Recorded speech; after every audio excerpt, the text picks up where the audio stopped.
இந்த இடத்தில் தமிழக வெற்றி கழகத்தினுடைய முதலாவது பொதுக்கூட்டத்தில் உங்கள் முன்னால் உரையாற்ற இதோ வருகிறார் தலைவர் விஜய்.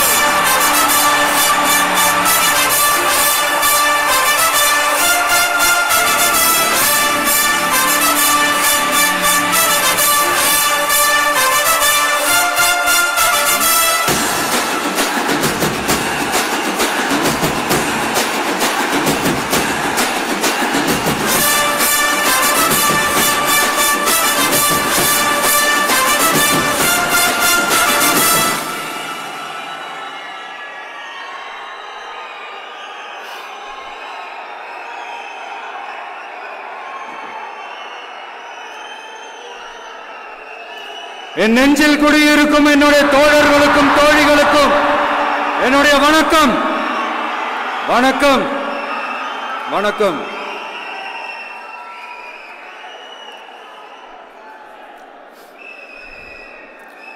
கதறல் சத்தம்லாம் எப்படி இருக்கு?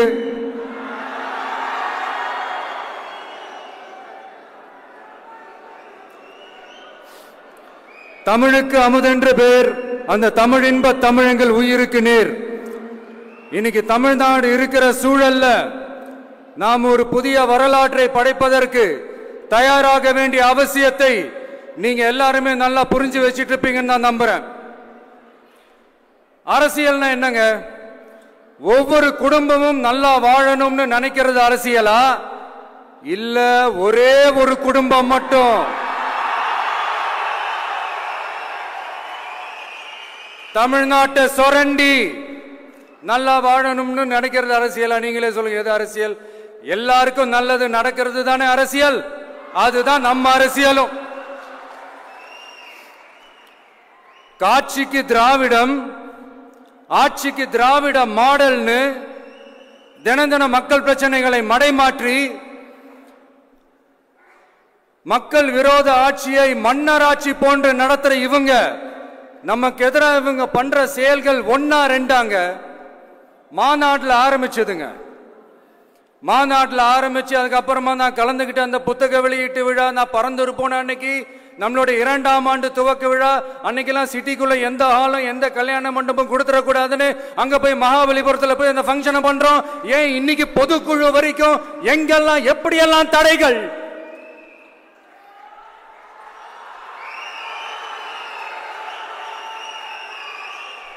ஆனா அத்தனை தடைகளையும் தாண்டி நம்மளுடைய தோழர்கள் சந்திப்பு நிகழ்ச்சிகள், மக்கள் சந்திப்பு நிகழ்ச்சிகள் தொடர்ந்து நடந்துகிட்டு தான் இருக்கும். அது தொடர்ந்து நடக்கும்.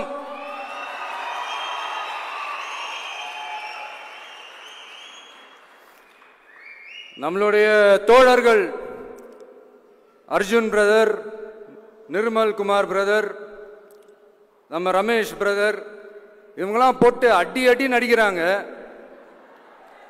நாமளும் அதே மாதிரி அடிக்கணுமான்னு மனசுக்குள்ள ஒரு யோசனையா தான் இருக்கு.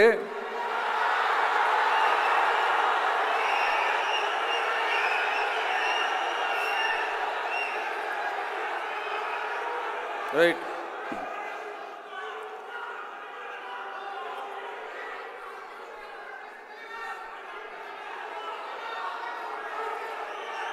ஓகே, ரைட், புரிஞ்சிச்சு.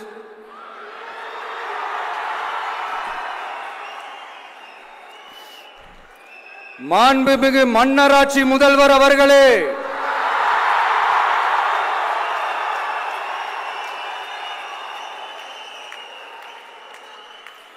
மாண்புமிகு திரு முத்துவேல் கருணாநிதி ஸ்டாலின் அவர்களே,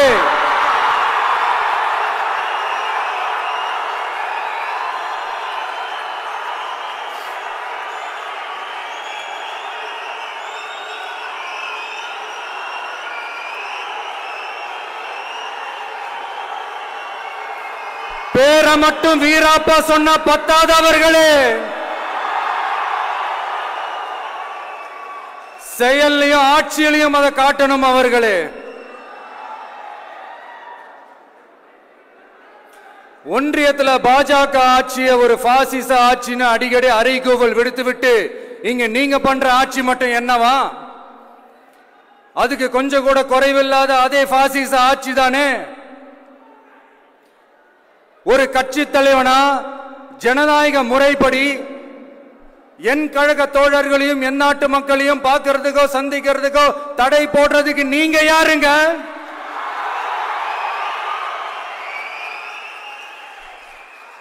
தடையை மீறிய மக்களை பார்க்கணும்னு முடிவு பண்ணிட்டா போயே தீருவேன். சட்டத்தை மதிக்கணும்ன்ற ஒரே காரணத்துக்காக தான் அமைதியா இருக்கிறேன்.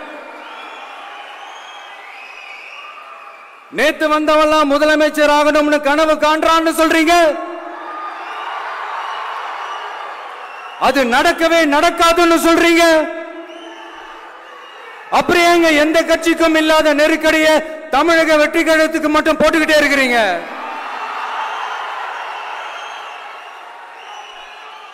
அணை போட்டு ஆத்த வேண்டும்னா தடுக்கலாம், காத்த தடுக்க முடியாது. அதையும் மீறி தடுக்கணும்னு நினைச்சீங்கன்னா சாதாரணமா இருக்கிற காத்து சூறாவளியா மாறும். ஏன் சக்தி மிக்க புயலா கூட மாறும். எனது அருமை தமிழக வெற்றி கழக தோழர்களே, நான் மாநாட்டில் ஒரு விஷயத்தை ரொம்ப வலியுறுத்தி சொன்னேன். அதே தான் இங்க நான் திரும்பவும் ரிப்பீட் பண்றேன். இந்த மண் பிளவுவாத சக்திகளுக்கு எதிரான மண், சகோதரத்துவ மண், சமய நல்லிணக்கத்தை பேணும் சமூக நீதிக்கான மண். இதை நம்ம பாதுகாத்தே தீரணும். உங்க எல்லாரையும் வேண்டி வேண்டி கேட்டுக்கிறேன். தமிழ்நாட்டிலிருந்து பல பகுதிகளில் இருந்து வர செய்திகள்லாம் கேட்கும் போது மன உளைச்சலையும் மன வேதனையும் தரதாகவே இருக்கு. சட்டம் ஒழுங்குன்னு ஒன்று இருக்கிறதாவே தெரியல. அதுக்கெல்லாம் இந்த கரப்ஷன் கபடதாரிகள் கவர்மெண்ட் தான் காரணம்.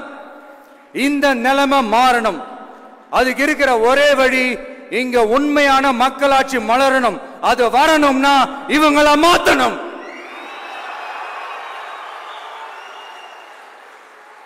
அதுக்கு என்ன வழி? அதுக்கு நாம என்ன செய்ய போறோம்?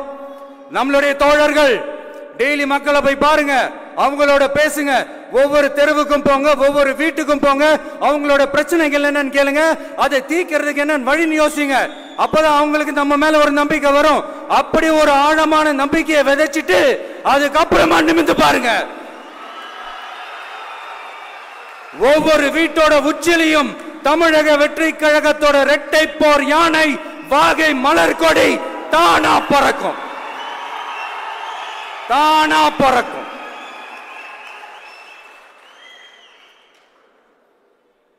மாண்புமிகு மன்னராட்சி முதல்வர் அவர்களே,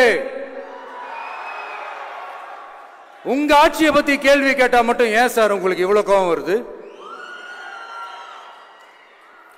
நீங்க ஒழுங்கா ஆட்சி நடத்திருந்தீங்கன்னா பெண்கள் பாதுகாப்பு ஒழுங்கா இருந்திருக்கும், சட்டம் ஒழுங்கு சரியா இருந்திருக்கும்.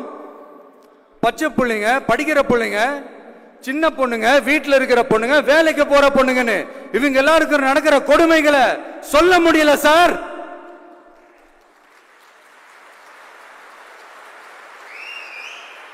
இதுல வேற உங்களை அப்பான்னு வேற கூப்பிடுறாங்கன்னு சொல்றீங்க.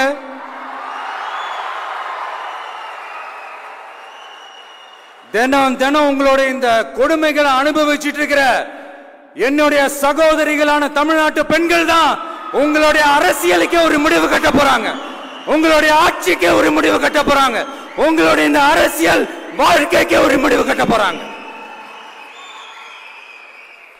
சரி, பெண்களோட லைஃப் தான் இப்படி போராட்டமா இருக்குன்னு பார்த்தா இங்க எத்தனை போராட்டங்கள்?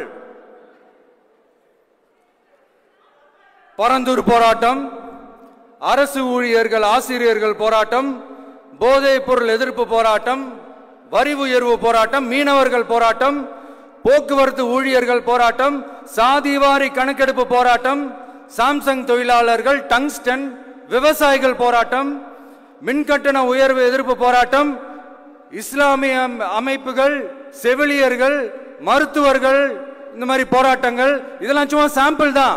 இது இன்னும் சொல்லிட்டே போலாம், இந்த நாள் பத்தாது. ஆனா இந்த எல்லா போராட்டங்களுக்கும் தமிழக வெற்றி கழகம் கூட நிற்கும்.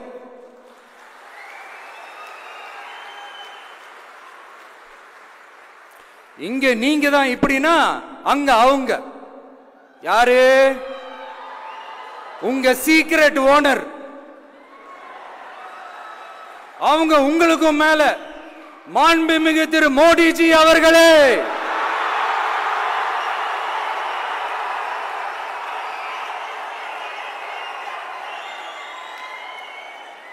என்னமோ உங்க பேரெல்லாம் சொல்றதுக்கு எங்களுக்கு ஏதோ ஒரு பெரிய பயம் மாறியும். அப்படி ஒரு விஷயத்த சொல்லிடுறது. பேரை சொல்லணும், பேரை சொல்லணும், பேரை நான் ஒரு படத்துல சொல்லுவேனே, லியோவை பார்க்கணும், லியோவை பார்க்கணும், லியோவை பார்க்கணும்.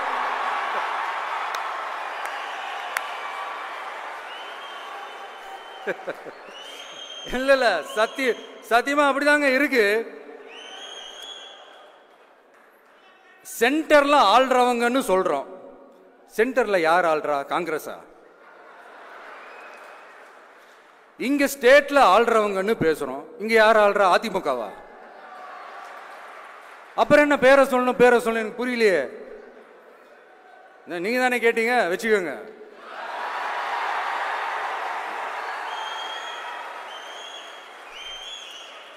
ஓட்டுக்காக காங்கிரஸ் கூட தேர்தல் கூட்டணி, கொள்ளையடிக்கிறதுக்காக உங்களோட, அதாவது பாஜகவோட மறைமுக அரசியல் கூட்டணி,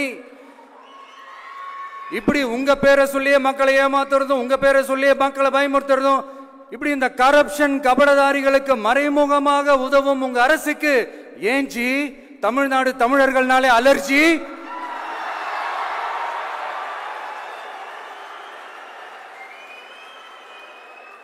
தமிழ்நாட்டிலிருந்து வர ஜிஎஸ்டியே கரெக்டா வாங்கிக்கிறீங்க. ஆனா தமிழ்நாட்டுக்கு பட்ஜெட்ல நிதி ஒதுக்க மாட்டேங்கிறீங்க. இங்க படிக்கிற நம்ம பிள்ளைங்களோட படிப்புக்கு நிதி ஒதுக்க மாட்டேங்கிறீங்க. ஆனா மும்மொழி கொள்கையை திணிக்கிறீங்க. டீலிமிட்டேஷன் என்ற பேர்ல தமிழ்நாட்டோட பார்லிமெண்ட் சீட்ஸ்லயும் கை வைக்க பாக்குறீங்க. ஒரே நாடு ஒரே தேர்தல் நீங்க ஸ்டார்ட் பண்ணப்பவே புரிஞ்சிருச்சு பிரதமர் சார், உங்க பிளான் என்னன்னு, எங்கெல்லாம் எப்படியெல்லாம் எந்த திசைகள் எல்லாம் இந்த நாட்டை கொண்டு போலாம்னு. சார் உங்ககிட்ட நாங்க சொல்லிக்கிறதெல்லாம், தமிழ்நாட்டை கொஞ்சம் கேர்ஃபுல்லா ஹேண்டில் பண்ணுங்க சார்.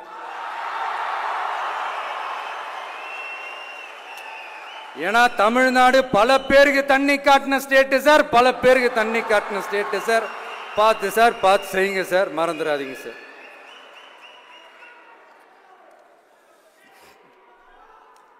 தமிழ்நாட்டு மக்களுக்கு இன்னைக்கு இந்த பொதுக்குழு வழியா ஒரு உத்தரவாதத்தை நாம கொடுக்க போறோம்.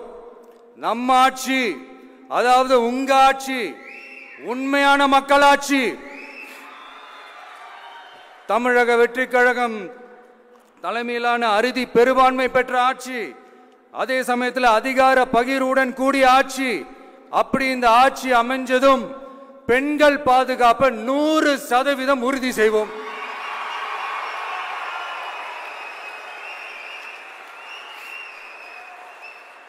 சட்டம் ஒழுங்கு ரொம்ப முறையா ஸ்ட்ரிக்டா வச்சிருப்போம்.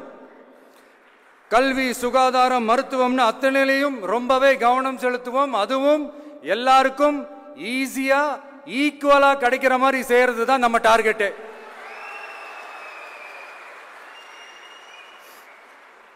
அரசு ஊழியர்கள், ஆசிரியர்கள், போக்குவரத்து தொழிலாளர்கள், மின்சார வாரிய ஊழியர்கள்னு தொழிலாளர்கள் பக்கமும் நாம கண்டிப்பா துணையா நிற்போம்.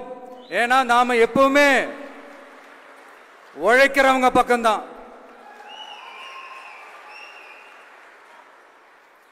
நம்ம தமிழ்நாடு விவசாய பூமி, இயற்கை வளங்கள் நிறைந்த மண்.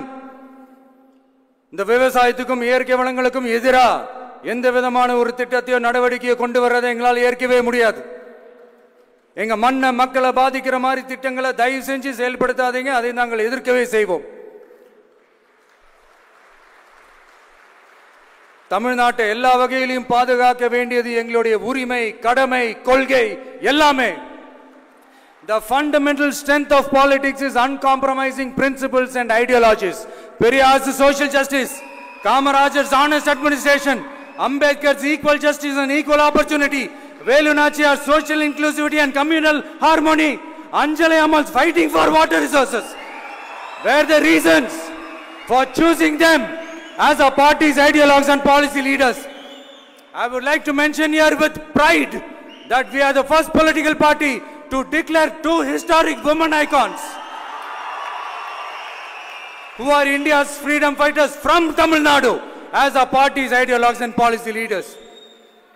இப்படி ஒரு ஆழமான நம்பிக்கையுடன் வரும் 2026 தமிழ்நாடு சட்டமன்ற தேர்தலில் ஒரு மாபெரும் அரசியல் மாற்றத்தை கொண்டு வந்து மக்கள் சக்தியின் உதவியுடன் மக்கள் விரும்புகிற ஒரு நல்ல அரசை அமைப்பதில் உறுதியாக இருப்பதால்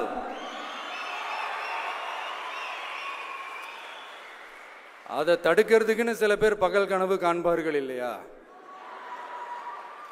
அவங்க எல்லாருக்குமே சொல்லிக்கிறது ஒண்ணே ஒண்ணுதான். காற்று, மழை, வெயில், இயற்கையை யாரால் கட்டுப்படுத்த முடியும்? யாரால் தடுக்க முடியும்? இவை எல்லாம் கடவுளால் உருவாக்கப்பட்டவை. அப்படிதான் எம்மக்களுக்கான அரசியலையும் யாராலும் தடுக்க முடியாது. அரசியல் சூறாவளியையும் தேர்தல் சுனாமியையும் தடுப்பார் எவர். அப்படிதான் எம்மக்களுக்கான அரசியலையும் அந்த வெற்றியையும் யாராலும் தடுக்க முடியாது. அப்படி தடுக்கணும்னு நினைக்கிறவங்களோட கனவு ஒரு நாளும் மெய்ப்படாது. Before concluding my speech, few words from William Blake. Men may come, men may go, but I go on forever.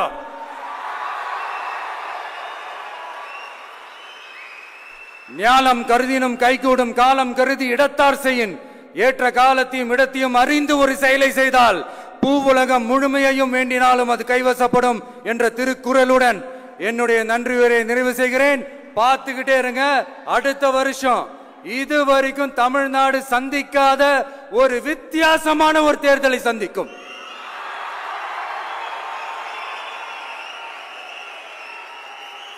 ரெண்டே ரெண்டு பேருக்கு நடுவுல தான் போட்டியே. ஒன்னு டிவிகே, இன்னொன்னு டிஎம்கே.